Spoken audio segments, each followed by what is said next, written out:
Hello, hello, Pisces Collective, Sun, Moon, and Rising. Ako po si James. Kamusta po kayong lahat? And welcome po sa James Taro PH. Diretso na po tayo sa inyong bonus reading for rest of 2025. Ito po ay para sa July to December of this year. For the next 6 months, ano ang naghihintay sa inyong kapalaran? Kaya sit back, relax, and enjoy our reading for today. Ito nakagawian Pisces ha, kunin mo lang makaresonate ka and leave the rest. Yung pong ibang impormasyon ay para po sa ibang Pisces yun, kaya relax ka lang dyan. Enjoy our reading and use your intuition para makuha mo yung akmang-akmang messages sa kalob sa iyo ng iyong spirit guide sa ating reading for today. So Pisces, thank you again for all of your donations po ha, saka po sa mga hindi nag-i-skip ng ads. Thank you for your support. Every time po na may reading tayo for Pisces, thank you again for not skipping the ads. So Pisces, ano ang naghihintay sa inyo ngayon July to December and the rest of 2025? Inhale and exhale. At the center of your reading, you have the Fool card. Lovely, beautiful. In the area of what you want, you have the Knight of Swords. In the area of what you need, you have the Magician card. Beautiful. In the area of what's affecting your current energy, you have the Ten of Wands. In the area of your near future, meron kang wow, Four of Wands. Beautiful. Napakaganda. In the area of your challenge this time from July to December, the Tower card. In the area of your fortune, meron kang Justice card. Beautiful. In the area of your divine advice, you have the Five of Wands. At ang outcome mo this time, Pisces, bago tayo tumulay ng 2026, ano kayang outcome mo on December, entering a new year, pag-usapan natin yan later. Sabay-sabay natin siyang bubuksan. And bago natin detalyadong pag-usapan kung ano yung lalamanin ng bawat card na yun para sa'yo, first, let's see kung ano yung nasa lingering background mo this July to December. You have the Knight of Wands. Yes. Ngayon, meron kang sisimulan talaga ng mga bagay o meron kang mga gagawin na parang may passion from you to do it. May passion for you to try it. May mga bagay siguro na parang meron kang gustong subukan, meron kang gustong simulan, pero yung mga tao sa paligid mo are discouraging you o kaya may alinlangan sa gagawin mo o may takot sa'yo. Pero ikaw parang, sige, sugod gagawin ko yan. Walang problema, walang alinlangan, walang duda.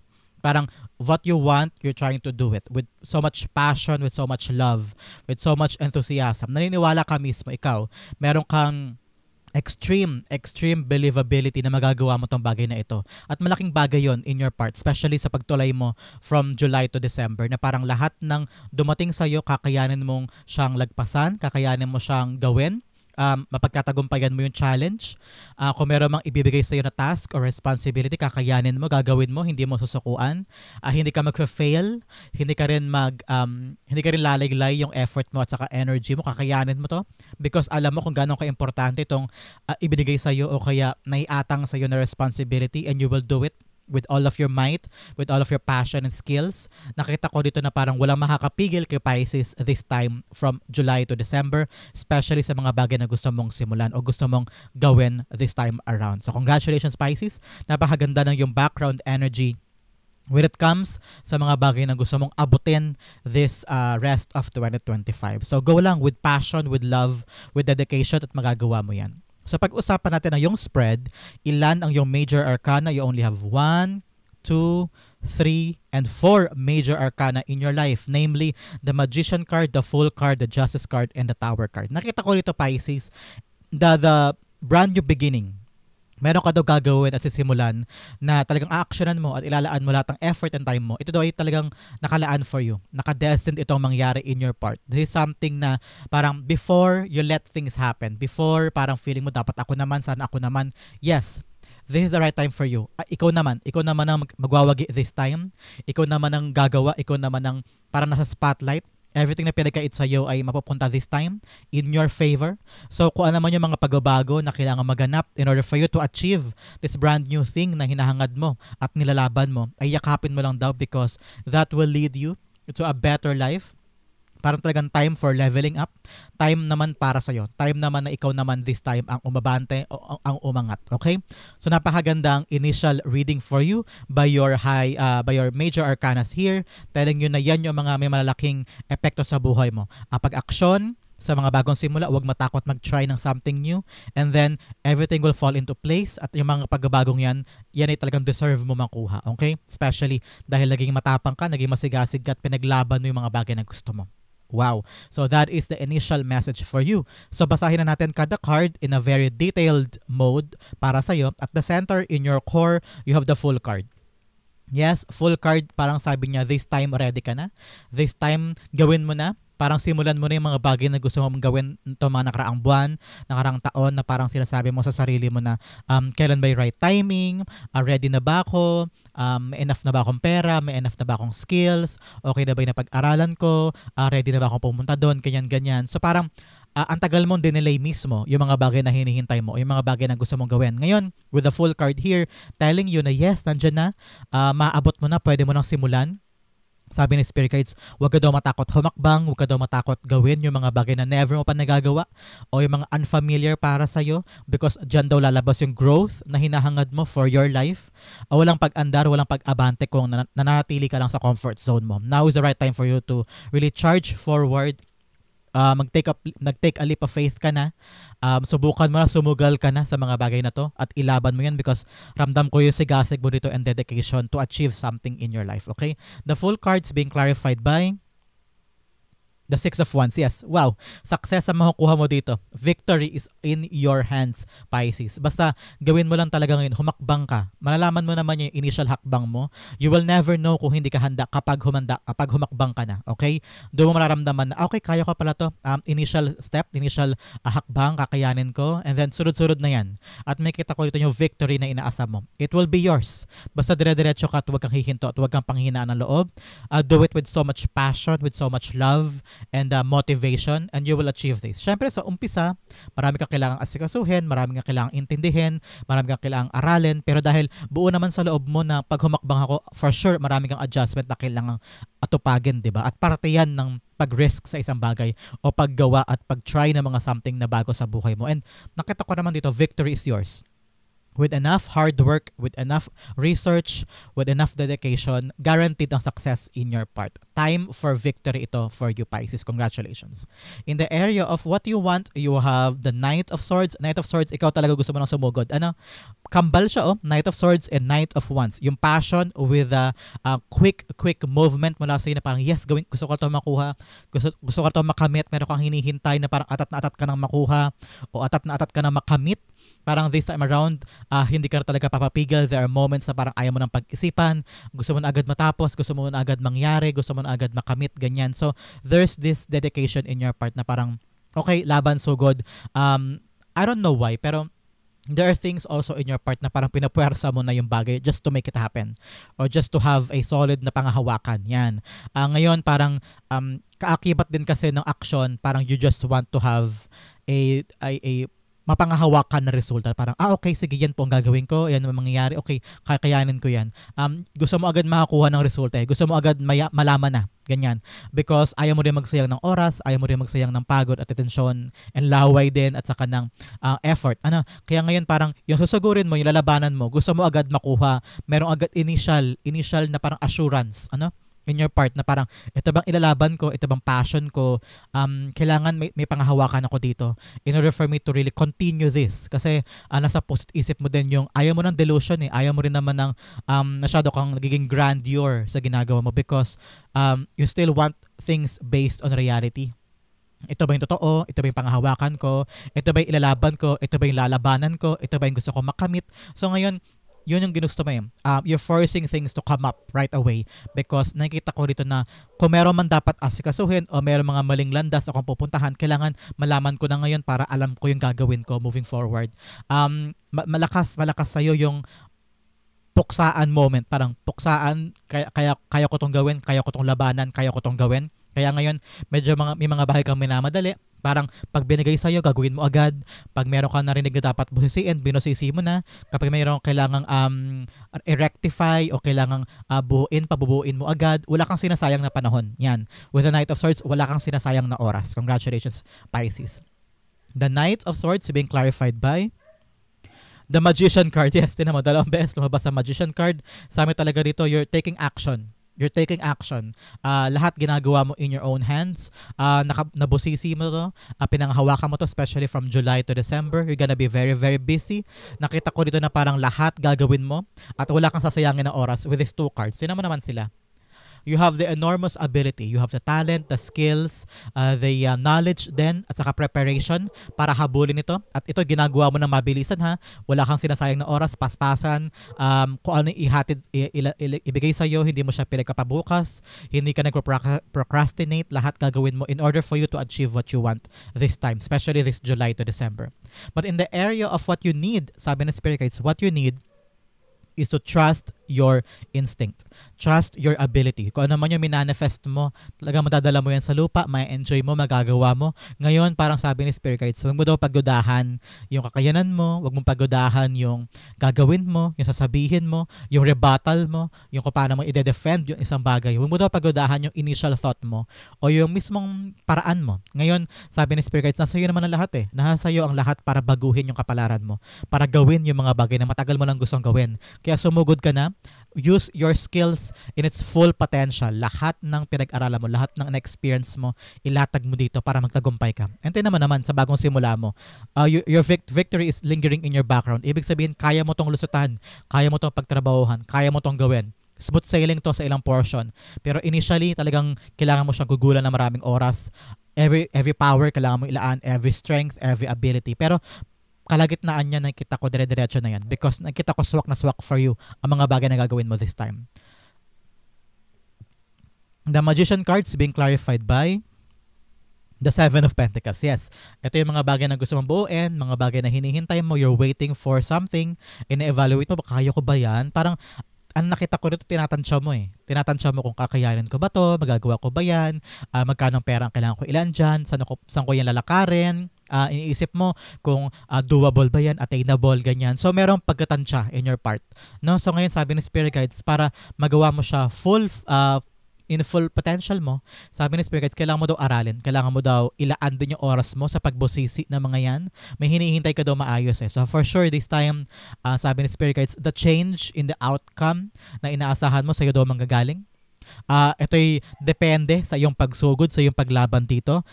Panghinaan ka ba agad ng loob kung halimbawang hindi siya lumabas agad-agad o hindi siya mag-resulta kaagad-agad. So para na sa iyo daw yung ika-uunlad o ika-achieve ng bagay na to kung hihinto ka o aatras ka. Especially here with the Knight of Wands, kailangan walang atrasan to ha, dire-diretso to, laban kung laban. Kaya gamitin mo ang skills mo para magbunga daw itong mga bagay na gusto mong ma-achieve this time, okay?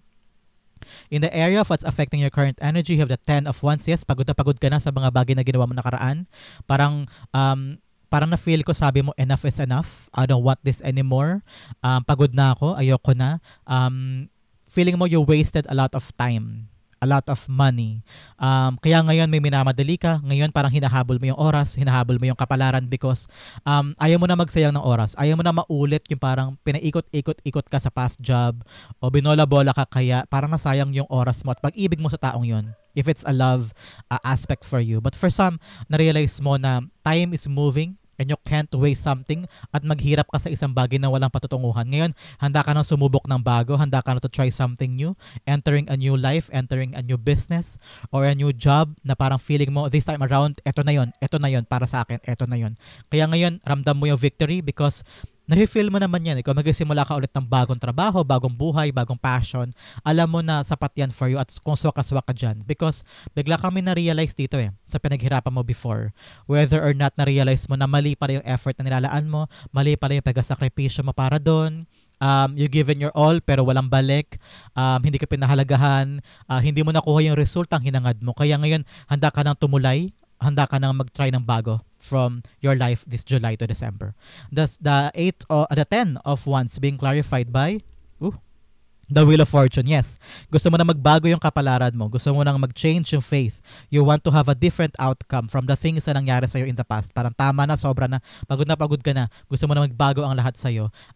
Nakita ko na in your part, ikaw mismo yung nag-isip, ikaw mismo yung parang nagkaroon ng kalakasan to really change. Ayaw mo na maghintay for something at dumepende sa ibang tao. Ngayon, parang na-enlighten ka nagkaroon ka ng awareness in your part na parang, mali pala to. Sayang lahat, nilaan ko lahat doon pero wala pala. In the end, ako din yung talo. In the end, ako rin pala yung napagod. In the end, wala pala nangyari. So ngayon, gusto mo na magbago, gusto mo na umikot yung kapalaran mo for something better. You want change to happen for you and now handa ka humakbang And tinan mo naman, victory is yours. Time for your own victory. Okay, Pisces? Especially in the near future, yes, a celebration is coming to you. Napakaganda, napakasaya mo. Sabi dito parang you're now strumming the beat of your drums. Parang lahat inaayon mo sa mga bagay na kaligayahan mo. Nakita ko dito, Pisces, in the near future, you will do things based on your satisfaction. Ngayon, parang susugod ka na lang sa mga bagay-bagay na alam mong para sa'yo, na alam mong kaya mo, na alam mong yung buong puso at kaluluwa mo ilalaan mo doon because parang wala kang pagsisisihan doon. No? Ngayon yung bagay na gagawin mo with all passion, with all of your heart and happiness and might, gagawin mo siya kasi yun ang papaligaya sa'yo. At yun naman yung bunga. Celebration, happiness for you and your family. Nakita ko rito, happy life for you with your loved ones. Nabili mo yung mga bagay na gusto mo. Napagtagumpayan mo yung endeavor na gusto mo makuha. If you want to go back to school, ayan, graduation. If you want to build a house, buy a house, ayan, celebration for the family. If you want to get married and find that special someone, ayan, nakita ko, dahil nilaban mo yung pag-ibig na yan at talagang passionate ka dyan, ayan, makukuha mo yung happy life, happy love life na gusto mo makuha in your past. Ito, you're gonna live that life, that beautiful life for you. So celebration ito, reaching that milestone, reaching that end goal, that finish line sa mga bagay na paghihirap mo. Tapos na ang hardship. Umikot na yung kapalaran mo in your favor. And you're very, very happy. Congratulations. The 4 of Wands being clarified by the 10 of Swords. Yes. Celebration, ending of the pagkalugmok. Ngayon, hindi ka na daw babalik dito. Okay? Basta ituloy-tuloy mo lang yung passion mo for something. I'm hearing na meron ka daw sisimulan na negosyo. For some of you, hindi para sa lahat. For some of you, meron kang sisimulan na negosyo at nung una takot na takot ka. Pero ito yung passion mo, ito yung gusto mo gawin eh. Nag-enjoy ka dyan, nilaban mo. Ayan, solid na siya with financial stability. This is stability for anything na gusto mong gawin eh. Pamilya, trabaho, negosyo, career. Stable na stable. With the 4 of Wands na yan, stable na lahat ng gagawin mo. At hindi ka na babalik sa pinanggalingan mong kumunoy, pinanggalingan mong pagkalugmok. Hindi ka na babalik dito. Because everything now is solid. Everything now is okay for you financially, physically, yung material wealth mo. Moving forward, set off ka na. So napakaganda, Pisces. Talagang time for victory to for you. In the area of your challenge, ito ang challenge from July to December, Tower card. Things will change, okay? Probably ikaw baka nagre-resist ka for change o yung mga tao sa paligid mo ayaw ng change. Nahihirapan ka because there are people in your life na very, very stubborn. Matigas ang ulo o ayaw ng pagbabago o ayaw sumakay sa pagbabago ng buhay kaya hindi mo siguro mapaandar ng maayos o hindi siguro totally ma-push this July to December. Yun ang magiging problema mo. Yung mga tao sa paligid mo o ikaw mismo na nagre-resist sa change. So sabi ni Spirit Guides, just sakyan mo lang yung bangka patungo sa ilog. Huwag mo labanan yung agos, okay? Just accept the change that you need kasi mag-fall to places daw ang lahat ng yan. Ibig sabihin yung mga dapat matanggal, matatanggal. Yung mga dapat mag-stay, mag-stay. At yung mga dapat ayusin ay dapat ayusin, okay? May mga maling paniniwala, may mga maling ginagawa, may mga bisyo, ganyan. So, kailangan matanggal daw yan. Okay? Para may magbago, para pumasok yung mga karapat-dapat pumasok at para magstay yung mga dapat magstay at para mabuo mo na this time yung buhay mo moving forward. Tingnan mo naman, kung malalagpasan mo tong challenge na to, tingnan mo yung future mo. May 4 of Wands ka, stability for every area of your life. Hindi ka na babalik sa dating kumunoy, sa dating kinalugmukan mo. Kaya yakapin ang pagbabago, accept change, gamitin mo yung change for the better, learn from it, and use it in your advantage. Maging flexible ka para malagpasan mo yung change. At tingnan mo naman yung outcome. Napakaganda, okay? The Tower cards being clarified by the King of Wands. Yes, ngayon maging matapang ka. Maging palaban ka. Sa mga pagbabago, sa mga chaos and confusion na mangyayari sa mga pagbabago sa life mo. Whether sa love life mo yan, whether sa trabaho, whether sa inaasikaso mo, whether sa gym mo, anywhere. Hindi yan binabago o hindi yan ginugulo dahil gusto lang magulo. Yung magulo na yan kaya nangyayari because God is fixing it. Okay, finifix niya yan ni God para mas umayos, para mas ma-retain kung ano lang yung dapat mong pag-asikasuhan. Okay? So with the King of Wands, sabi ni Spirit Guides, have a clear vision. Okay? Sa gitna ng kaguluhan, sa gitna ng chaos, sa gitna ng mga bagay na kailangan tanggalin, kailangan ayusin, kailangan magkaroon ka doon ng vision of the future na gusto mong asikasuhin forward, okay, in the future. Kailangan maging leader ka doon ng life mo. Kailangan mo ilagay dyan yung order, kailangan ilagay mo yung system mo dyan, maging decision maker ka, huwag ka pang hinaan ng loob, laban-laban, huwag kang sumuko, okay? Huwag sa suko. In the area of your fortune, you have the Justice card here. Justice card in the area of fortune, order is coming in your life. Order, katiwasayan, paglago. Nakita ko na lahat ng aspeto sa buhay mo okay na. Hindi ka na ganun kagahol, hindi ka na ganun ka-confused. Nakita ko na lahat is falling into places. Okay? Kung dati parang saan ako kukuha ng pambayad ng ganito, saan ako kukuha ng ganyan, ganito. Ngayon parang lahat taken care of na. Everything is in order na sa buhay mo because bunga to ng pinaghirapan mo before. This is good karma coming for you, Pisces. Good karma.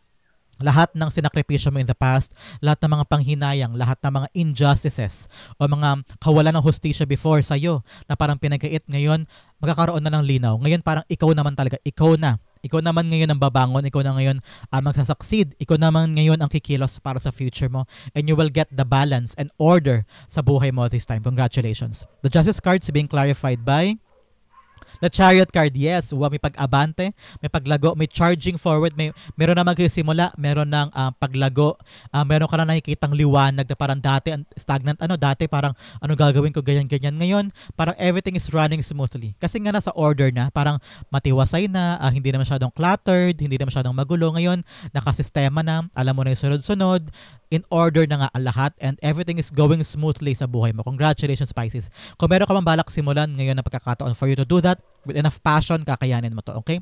In the area of your divine advice, you have the 5 of Wands ngayon. Sabi ni Spirit Guides, medyo confused pa ang isip mo. May mga bagay kang gustong gawin, pero may takot ka, may kaba, may alinlangan. Kaya very, very confused. Hindi mo alam kung anong unahin mo, hindi mo alam kung anong gagawin mo, kung tama ba itong desisyon mo. So parang ang daming confusion. Maraming iba-iba ng desisyon, iba-iba ng gusto, iba-iba ng hakbang sa iyo, sa puso mo, sa isip mo. Kaya ngayon sabi ni Spirit Guides, laban lang, sugod lang. Learn to ask also advice with other people. Meron ka daw matututunan dyan with other people. So ngayon, kung halimbawa, nasa very competitive ka na industry, kung ang trabaho mo ay client-based, tapos unahan kayo ng makukuhang client para makakuha ng komisyon o quota, parang you can learn daw with a lot of things sa mga kakompetensya mo. Para meron ka daw mapupulot sa kanila isa-isa na mga lesson o kaya mga advice o kaya strategy na mga gamit mo para mabusisi mo o kaya mapatalas mo pa yung skills mo o performance mo. So don't lose the passion, okay? Use the passion of love para malaman mo yung right strategy sa gagawin mo. For some, like I've said, may confusion sa isip, merong hindi ka pa makapag-decide, gulong-gulo ka pa, pero sabi ni Spirit Guides, yes, use that love, use that motivation para mahanap mo yung right solution at yung nag-iisang gabay mo moving forward, okay? The 5 of Wands being clarified by the Hermit card, yes, kailangan mo talagang hanapin sa isip at puso mo yung sagot because the Hermit card is all about wisdom, your knowledge. Kailangan mo itong hanapin. Soul searching ito, be. Soul searching. So, with the Hermit card, sabi kung litong-lito ka na sa sisimulan mo, litong-lito ka na sa buhay, parang paano to? Saan ako pupunta? Anong gagawin ko? Hindi ko na alam ang pupuntahan ko, hindi ko na alam ang gagawin ko. Sabi ni Spirit Guides, kailangan mo daw talaga mag-soul searching. Lumayo ka muna parandalian, mag-day or 2 kang rest, and then doon, pag luminis ang isip, pagpayapan na ang puso at damdamin, saka mo may isip yung tamang sagot. Saka mo malalaman yung mga bagay na dapat gawin. Shine your own light. I-shine mo yan sa sarili mo, i-shine mo yan sa isip mo para lumiwanag at magkaroon ka ng tamang sagot. Napakagandang paalala sa iyo ng yung Spirit Guide Pisces. Yung outcome mo na very, very intriguing, ano kaya yan? Pag-usapan natin later. But first, maghanap muna tayo ng additional messages from a divine. Ano yung karagdagan nilang mensahe para sa iyo na dapat malaman this time in order for you na magkaroon ng matiwasay na July to December 2025 Pisces. Unang-una, you have Dagger, fear, worries, tense situation. Yes, may mga worries ka talaga. May mga alalahanin, may mga takot, may mga kaba kaya ayaw umabante o nahihirapan kang umabante. So make sure this time ay alalahanin mo ano ba yung mga worries na yan, ano ba yung mga fears na yan na dapat nang iwan, dapat nang pabayaan, dapat nang i-let go. Kasi hindi daw makakatulong yung mga worries and overthinking. Okay, another message. You have Rabbit, too much concern with sexual matters. Ano yung mga sexual matters na yan? Na para it's either by gender-based na matters. Parang ngayon, use your talent skills. Okay? Another message, you have Hammock, taking a vacation. Like I've said, taking a vacation physically or mentally, kailangan mo talaga yung bakasyon na yan in order for you to think properly para mahanap mo yung right solution, right path, and right decision sa mga bagay na inaasikaso mo. Okay? Another message of star, guaranteed success. Congratulations. Meron kang guaranteed success dyan, kaya relax ka lang, enjoy things. Okay? Another message, you have V. Victory is in some endeavor. Yes, like I've said, time for victory to para sa'yo, especially sa paglabas ng iyong Six of Wands. Victory is yours. Another message you have, hanapin natin dito. You have May o sa buwan daw ng Mayo. Maka-importante sa inyo ang month of May para sa pamilya mo o sa'yo. Ito ay guaranteed success in the month of May. Meron daw milestone darating sa'yo. O isa pa, wealth. May wealth ka daw sa buwan ng Mayo. Congratulations, Pisces. Another message, you have dark woman dealings or relationship with a woman with dark complexion or hair. So, babaeng morena o kaya itim ang buhok sa buhay mo na kailangan mo daw asikasuin. Mayroon daw concern sa kanya na kailangan mong ayusin this time. Baka mayroon kang mga business dyan o area of concern na hindi mo napapansin before, ngayon kailangan mo busisiin. Another message, you have broken ring, a parting of the ways in either romance or business. So, merong mga taong aalis sa buhay mo o may mga paghihiwalay in your part na talaga namang in the area of your starting over here with the full card. Like I've said, parang sawang-sawa ka na pagod ka na, kailangan ng iwan, kailangan ng tapusin, kailangan ng bagong simula. Okay? Another message you have, horseshoe, good luck. O meron kang good luck and meron ka pang victory. So congratulations, Pisces. A very, very bountiful and prosperous and lucky time ito for you. So maghanap muna tayo din na additional guidance for you ng yung spirit guides, Pisces. Ano pa yung mga additional messages nila bilang guidepost mo this time around, bilang iyong gabay and tulong para sa'yo this time. Okay, first, you have change. I understand that nothing can grow or evolve without movement. So, like I've said, meron ka talagang balak simulan ngayon. Taking a risk, and in that risk, meron change, meron growth. So, kapag may binago ka o may hinangad kang pagbabago sa life mo, doon lalabas ang change. Change for the better. At yung change na yun nagbibigay sa'yo ng growth, lessons, experiences na babago sa buhay mo moving forward. Another message of patience. I accept that everything happens in divine order. Like I've said, meron kang bagong sisimulan, meron kang bagong gagawin, kaya pagpasensyahan mo yung proseso. Not everything will fall just like that. So ngayon, panghawakan mo yung pagkaplano, panghawakan mo yung pasensya mo because that will lead you pushing through sa mga passion mo this time. Okay? Another message, you have growth. I want to expand the consciousness and my awareness. Kung may change, may growth. At kung may growth, dapat may pasensya ka para maabot yun. Hindi naman natatanim ang halaman, kinabukasan puno na agad siya, diba? So, yung change na yan, daanan mo with so much patience and with growth ang iyong ending para dyan. So, congratulations, Pisces. In the area of your outcome, ano kaya tong outcome mo from December, papasok ang 2025, you have, wow, Queen of Pentacles. Yes, you're gonna land on a job, on an opportunity, way of life mo to na hindi ka na mawawalan. Hindi ka na magkakaroon ng alinlangan kung sa kukuha ng panggasto, sa kukuha ng pambili ng ganito, pambayad sa kanyan, meron ka ng emergency fund, meron ka ng ipon. So, you're gonna land on a blessing. Pwedeng bagong trabaho to, bagong opportunity na talagang may enjoy mo. At talagang ibubuhos mo lahat ng attention mo dyan, effort and time, and you will just focus on that. Focusing on this. And lahat gagawin mo with so much passion and love, especially pagpasok mo ng 2026. Basic ka na with a lot of things. And parang nakita ko na ilalaan mo lahat dito. Kasi nakita mo yung halaga niya na makakatulong siya sa'yo para magkaroon ka ng maraming resources, pera, panggastos, ganyan. So a very, very bountiful time to para sa'yo, Pisces. Especially now involving a lot of things with your life. Nakita ko na you're gonna be very, very happy with this. At saka parang walang alinlangan in your part. Nakita ko na swak na swak sa'yo ang trabahong ito moving forward. Nakita ko na mag-e-enjoy ka rin dito. At with all of your heart, I don't know kung dinasal mo ba to before na parang nagulat ka din na hindi mo inasahan na ito yung trabaho makukuha mo, ito yung trabaho na mabibigay sa'yo ni God, o ito yung trabaho na dati dinasal mo lang pero ito nandito na sa'yo. So, I'm seeing, sabi ni God, sabi ng Spirit Guides mo, enjoy it, don't take it for granted, Pisces, because hindi lahat daw ng tao ay binibiyayaan ito, hindi lahat ng tao ay pinagkakalooban ng ganitong opportunity, so make the most out of it and use it in its full potential para mapakinabangan mo siya for a very long time. Okay? Queen of Pentacles being clarified by the Ace of Swords. Yes, victory is here. Ace of Swords, a card of victory. a card of success, a card of parang yes, sa pagtagumpayan ko, nakuha ko, napasakin na. Kung ito may trabaho abroad, kung ito man ay proseso sa ginagawa mo, pag-apply, ayan na, yung trabaho nandyan na, iyo na yan, with so much passion and love, dedication na nilaan mo dyan. You're gonna win this with so much victory, with so much love. Nakita ko na parang deserve mo to. Ito'y bagay na parang, dati inaasa mo lang, pinagdarasal mo lang sa Quiapo, simbahan every Sunday, pinag-novena mo pa to. Pero ayan na, nasa lap mo na, nasa kamay mo na, hawak-hawak mo siya, ine-enjoy mo siya. At nakita ko yung dedication and pagod mo. And you will do everything just to make this a success, a victory in your part. So, wag mo daw to pangilagan. I'm hearing especially entering 2026, nakita ko na everything now is moving smoothly. Malinaw na yung daan sa'yo. With Ace of Swords, sabi dito, clarity. So sabi ni Spirit Guides, ngayon magiging clear na. Magiging clear na yung path. Alam mo na yung parang purpose mo. For 2026, meron kang sisimulan na bagong job na talagang solid na yan. Doon ka na nakatutok, especially here with the Four of Wands. Talagang solid na yung trabaho na yan, solid na yung endeavor na yan. Doon ka nakatutok, doon ka nakabase. Lalaan mo lahat ng time mo dito and everything is clear now moving forward. This is a clear purpose, a clear path for you. Wow, Pisces, that is your rest of 2025 reading. Sa po ka nak-resonate, sa po ka nak-relate, comment down below and I'll be reading messages. Thank you again po for watching hanggang dulo. This has been James for James Arrow PH. God bless everybody.